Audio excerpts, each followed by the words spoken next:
विपिनलाई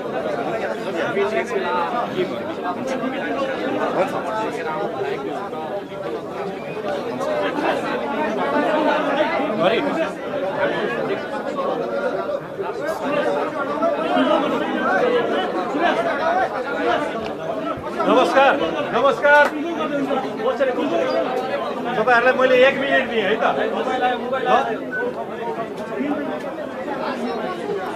त्यति नेतै हो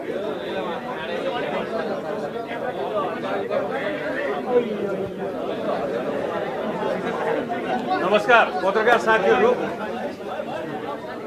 नेपालको राजनीतिक इतिहासमा र यो परिवर्तन पश्चातको राजनीतिक यात्रामा पहिलो पटक हामी नेपालीले गौरव गर्ने लायकको एउटा राजनीतिक छिमेकी राष्ट्रको भ्रमण गरेर हाम्रो पार्टी सभापतिज्यू सफल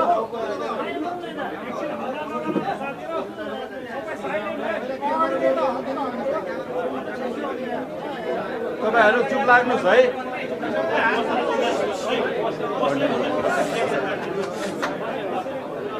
हाम्रो पार्टीको आदरणीय सभापतिज्यू एउटा सफल सम्मानजनक ऐतिहासिक र हरेक नेपालीले गौरव गर्ने लायकको एउटा राजनीतिक भ्रमण र विदेश भ्रमण छिमेकी राष्ट्र भारतको भ्रमण गरेर फर्किनु भएको छ। उहाँलाई स्वागत गर्दै उहाँबाट हामी केही सुन्न चाहन्छौँ यस भ्रमणको बारेमा र मिडिया जगत निकै नै उत्साहजनक रूपमा हजुरको पर्खाइमा हुनुहुन्थ्यो। जाँदै गर्दा फर्केर आएर बोलाउँला भनेर जानुभएको थियो, त्यसैले पनि एउटा प्रतीक्षा रहेको थियो। सबैजनाको उपस्थिति यो हामीप्रतिको स्नेह यो जुन महत्त्व दिनुभएको छ त्यसप्रति हामी सम्मान व्यक्त गर्दछौँ। व्यक्तिगत तर्फबाट र पार्टीको तर्फबाट तपाईहरुप्रति कृतज्ञता छ यो विशाल उपस्थितिप्रति र पार्टी सभापतिज्यूबाट यस भ्रमण यसको उपलब्धिको बारेमा हामी सुन्न चाहन्छौँ।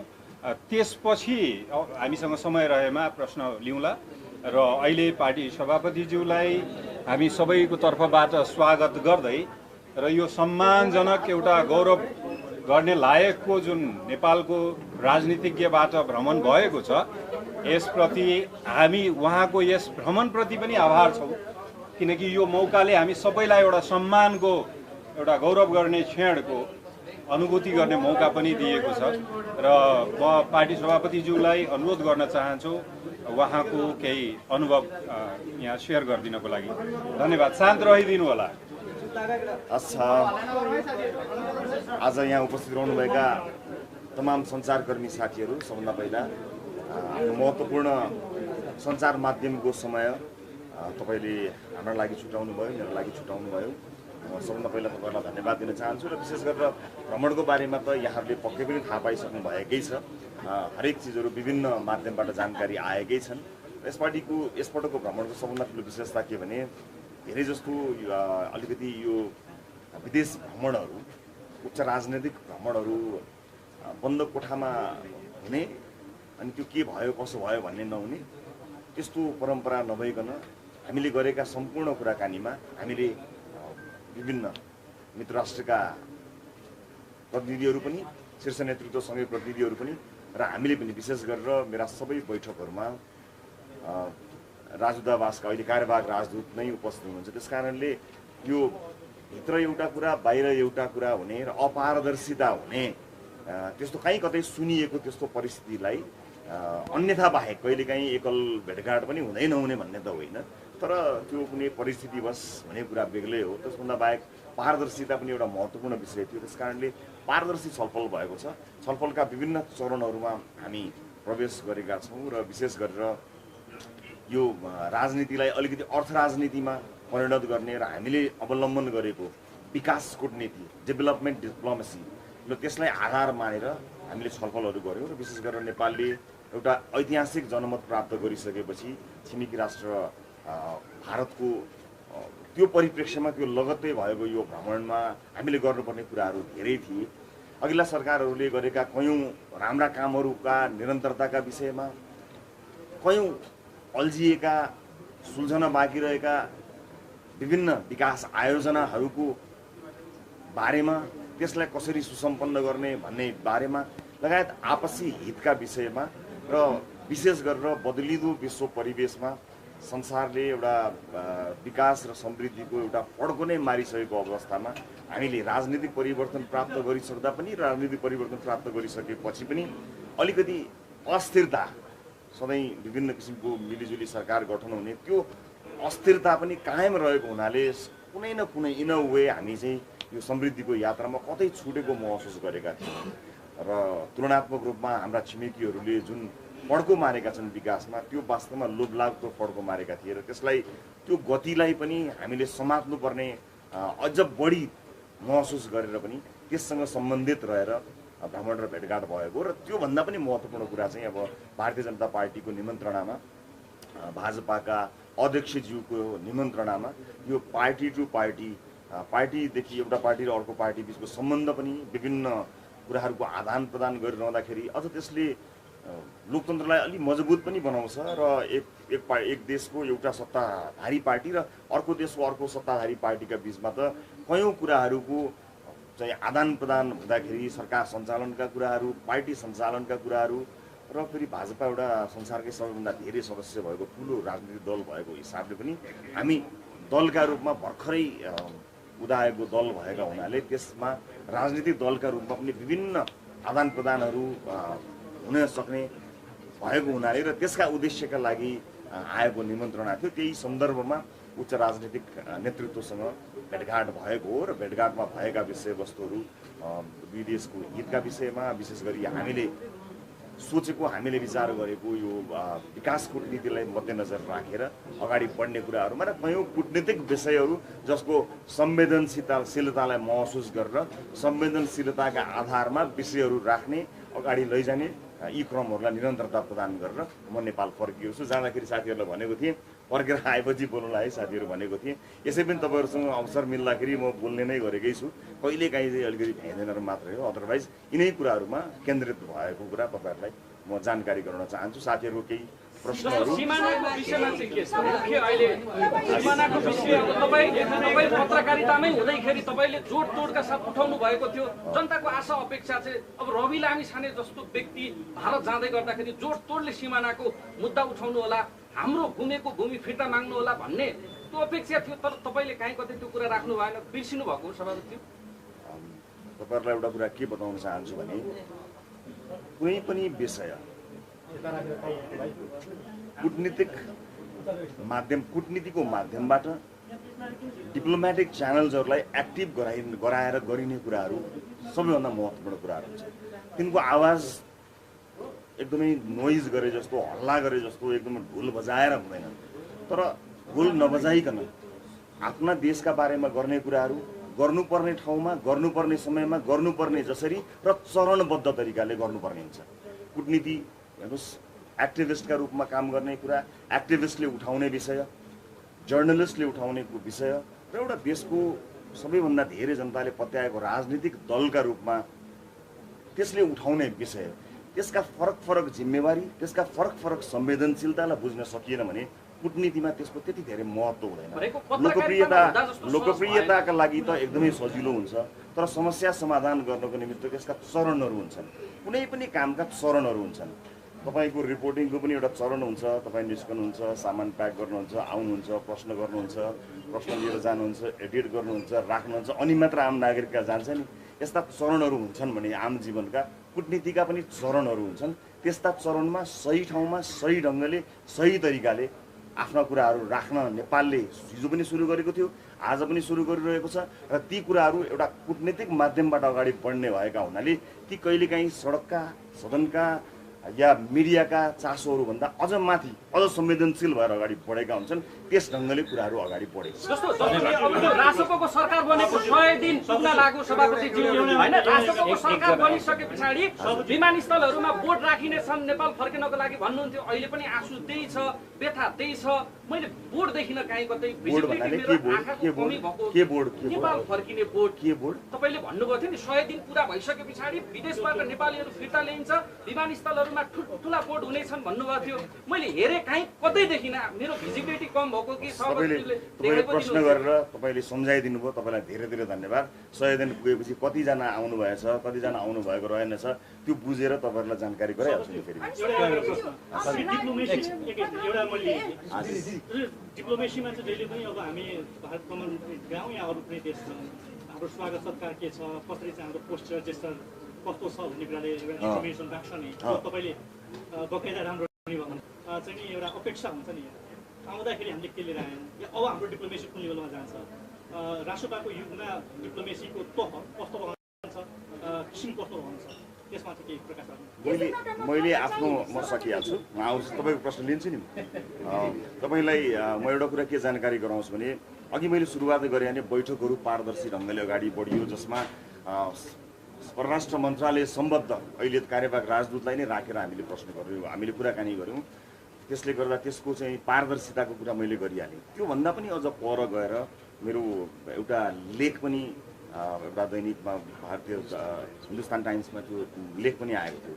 त्यस लेख मार्फत हामीले राष्ट्रपा सरकारले कस्तो किसिमको सहभागिता, कस्तो किसिमको सहकार्य चाहन्छ भन्ने कुरा त्यहाँ स्पष्ट पारिएको थियो। कनेक्टिभिटीका कुराहरूदेखि लिएर धार्मिक पर्यटनसम्मका कुराहरूमा हाम्रा प्राथमिकताहरू के हुन् र हामी हाम्रो सम्बन्धबाट कस्तो लाभको अपेक्षा गरिरहेका छौँ, हाम्रा सम्बन्धहरू कहाँ पुगुन् भन्ने हामीले चाहना राखिरहेका छौँ, त्यसको स्पष्ट खाका हामीले राखेका छौँ र त्यसैभित्र केन्द्रित रहेर बैठकहरू भएका छन्। र हामीले एउटा के भने के ल्यायौँ के पायौँ भन्ने कुरा होइन, सँगै कहाँ पुग्यौँ भन्ने कुरा जरुरी हो। नेपालले आफ्नै क्षमताले आफ्नै क्यापासिटीले गर्ने कुराहरू कयौँ छन् भने कयौँ कुराहरू सहकार्य सद्भावका आधारमा हामीले अगाडि बढ्नुपर्ने कयौँ विषयहरू रहन्छन्। त्यसको एउटा नयाँ सरकार बनिसकेपछि एउटा मित्र राष्ट्रसँग हामीले के अपेक्षा गर्ने लगानीका कुराहरूमा, सहकार्यका कुराहरूमा र हाम्रो वर्षौँदेखि रहेको एउटा सद्भावपूर्ण सम्बन्धका आधारमा हामीले राष्ट्रका रूपमा कुन लाभलाई लिन सक्छौँ र कुन विषयलाई प्राथमिकीकरण गर्न सक्छौँ भनेर प्राथमिकताहरू छुट्याएर कुराकानी गर्ने अगाडि बढेको छ। राजनीतिक तवरमा भएको एउटा राजनीतिक दल र अर्को राजनीतिक दलको निमन्त्रणामा भएका विषयहरू भएको हुनाले मैले भने जस्तै यो चरणमा हामी प्रवेश गरेका छौँ। त्यसै चरणबाट आफ्ना कुरा स्पष्ट राखिसकेपछि अस्पष्ट, लुकीछिपी, अपारदर्शी सम्बन्धहरू होइन, पारदर्शी, स्पष्ट र कहाँ जाने भन्ने कुराको गन्तव्य तय गरेर हिँड्न सुरु गरिएको यात्रा भएको हुनाले यो एक हिसाबले रिसेट जस्तो पनि हो। कयौँ विषयको यो रिसेट गर्ने काममा यो भ्रमणले मद्दत गर्छ भन्ने मैले आशा गरेको छु।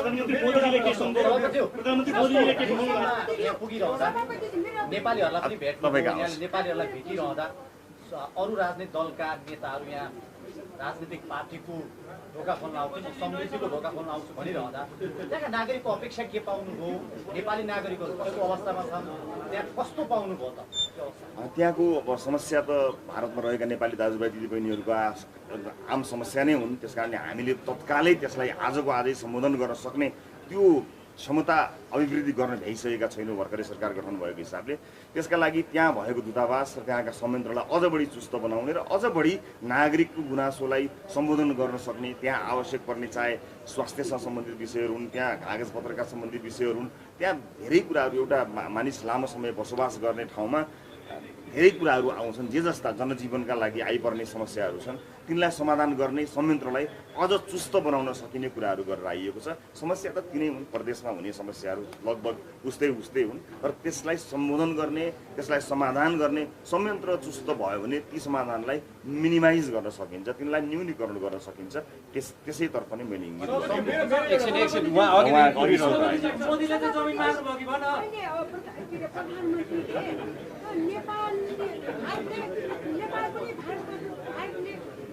नेपाल पनि नेपालले मुछिएको छ भन्नुभयो होइन, सुटुक्क फेरि भारत जानेको र त्यहाँ दाम झामका साथ रातो कार्पेट ओछ्याएर एकदम भव्य भन्दा भव्य स्वागत पाउनुभयो। यसको रहस्य के हो त? मान्छे खाँदा नलिकन एक पैसा पनि खर्च गर्दैनन्। तपाईँले त्यत्रो दाम झामको स्वागत के रहस्य छ त्यसको खुलासा गर्नुहोस्। अब त्यस्तो तामझाम जस्तो तपाईँहरूलाई लागेको होला, मलाई लागेन। एउटा अतिथिलाई कसरी सत्कार गर्ने, कुन अतिथिलाई कसरी सत्कार गर्ने भन्ने कुरा अतिथिका रूपमा बोलाउने पक्षले निर्णय गर्ने कुरा हो।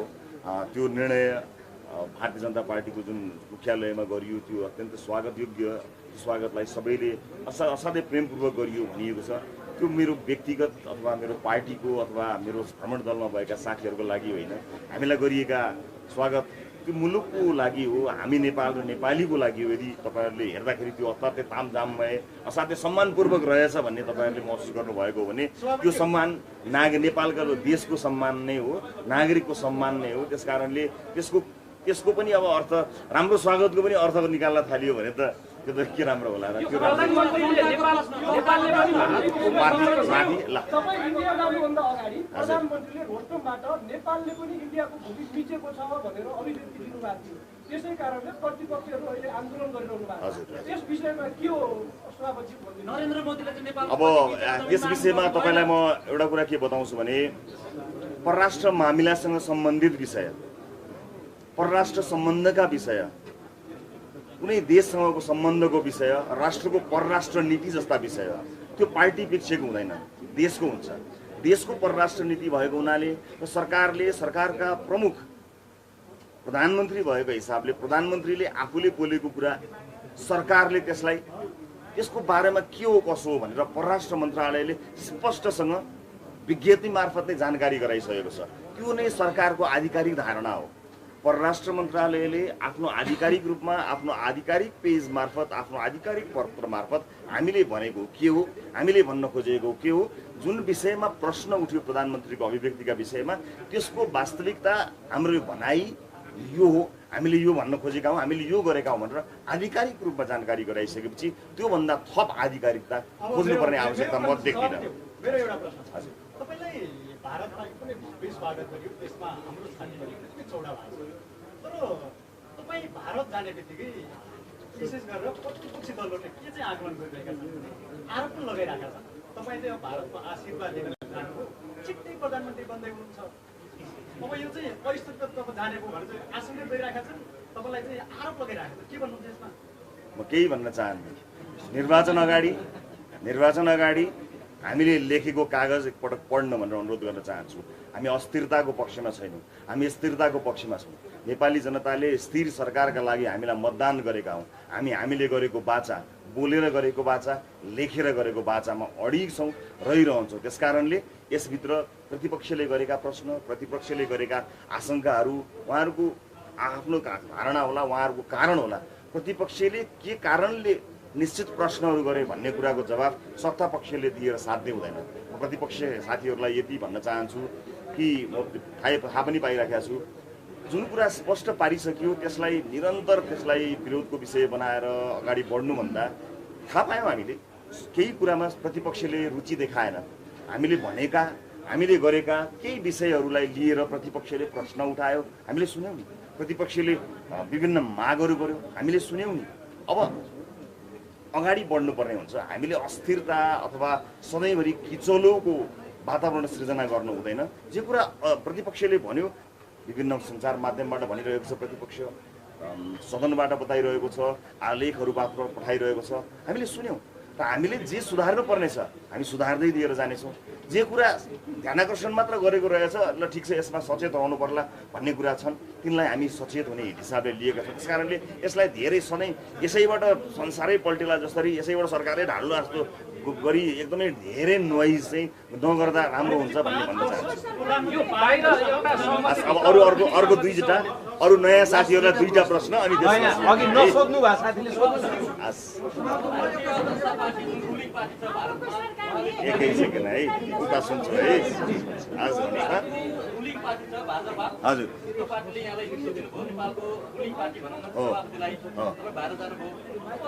राष्ट्रपालले चाहिँ भारतबाट कुनै अतिथि कहिले बोलाउने, भाजपाको नेतृत्व हुनसक्छ अथवा सरकारको कुनै भनौँ न। मैले यही भ्रमणमा नै भारतीय जनता पार्टीका अध्यक्षज्यूलाई र प्रधानमन्त्री नरेन्द्र मोदीज्यूलाई पनि निमन्त्रणा गरेको छु, आफूले उहाँहरूलाई नेपाल आउनको लागि निमन्त्रणा गरेको छु। आवश्यकता अनुसार विभिन्न राष्ट्रका राजनीतिक दलहरूसँग आमन्त्रण गर्ने यो कुरा निरन्तर चलिरहन्छ। तपाईँले भने जस्तै कहिले बोलाउनुहुन्छ भने जस्तै मैले पनि आवश्यकता हुँदा उहाँहरूलाई निमन्त्रणा गरिसकेको छु।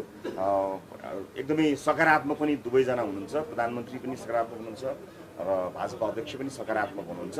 अब हेरौँ समयले कहिले जुराउँछ, दुवैतर्फको जुरेपछि हुन्छ। अब अन्तिम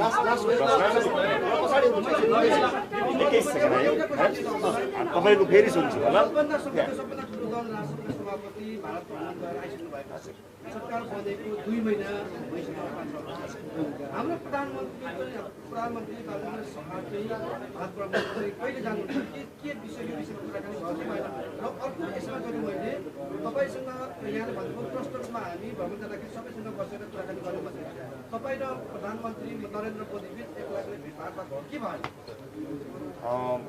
प्रधानमन्त्री जाने कुरा समय परिस्थिति हेरेर मात्रै हुन्छ। भर्खरै सुरुवात गरेका छौँ, हामीसँग निकै अपेक्षा छ र विशेष गरेर अहिलेको पछिल्लो म्यान्डेटलाई र हाम्रो संरचना तपाईँले हेर्नुभयो भने सरकार र पार्टी सञ्चालनमा हामीले जिम्मेवारी बाँडफाँड गरेका छौँ। प्रधानमन्त्रीजीले र मैले बाँडफाँड गरेको। त्यसले गर्दाखेरि यी भेटघाटहरू कयौँ औपचारिक अनौपचारिक भेटघाटहरूमा सकेसम्म प्रधानमन्त्रीलाई भन्दा पनि यो चाहिँ पार्टीले नै यसको चाहिँ हुन सक्ने ठाउँहरूमा जहाँ प्रधानमन्त्री चाहिन्छ त्यहाँ प्रधानमन्त्री नै, जहाँ प्रधानमन्त्री चाहिँदैन त्यहाँ चाहिँ अन्य पार्टीको संरचनाले आवश्यकता पर्दा मैले अथवा अन्य साथीहरूले हरेक ठाउँमा चाहे पार्लियामेन्टमा होस् चाहे अन्य ठाउँमा उपस्थितिमा हामीले सरकारलाई बढी सरकारको काममा नै बढी फोकस गर्ने किसिमको एउटा वातावरण सृजना गरेका छौँ। त्यसले गर्दाखेरि प्रधानमन्त्री जाने भन्ने कुरा त्यसैले तय गरिहाल्छ होला।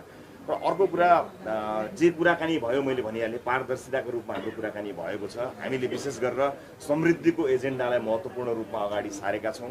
नेपाल भारतको सम्बन्ध गहिरो त्यतिखेर हुन्छ वास्तविक रूपमा जतिखेर समृद्धिको बाटोमा पनि हामी सँगसँगै हिँड्छौँ। त्यसकारणले मैले स्पष्ट रूपमा भारतीय पक्ष र विशेष गरेर प्रधानमन्त्री नरेन्द्र मोदीसँग कुराकानी गर्दाखेरि मैले के बताइरहेको छु भने हामी अब चाहने हामीले चाहेको हामीले अगाडि बढ्न चाहेका विभिन्न क्षेत्रहरू छन्। ती क्षेत्रहरू भनेको समृद्धिसँग जोडिने क्षेत्रहरू छन्।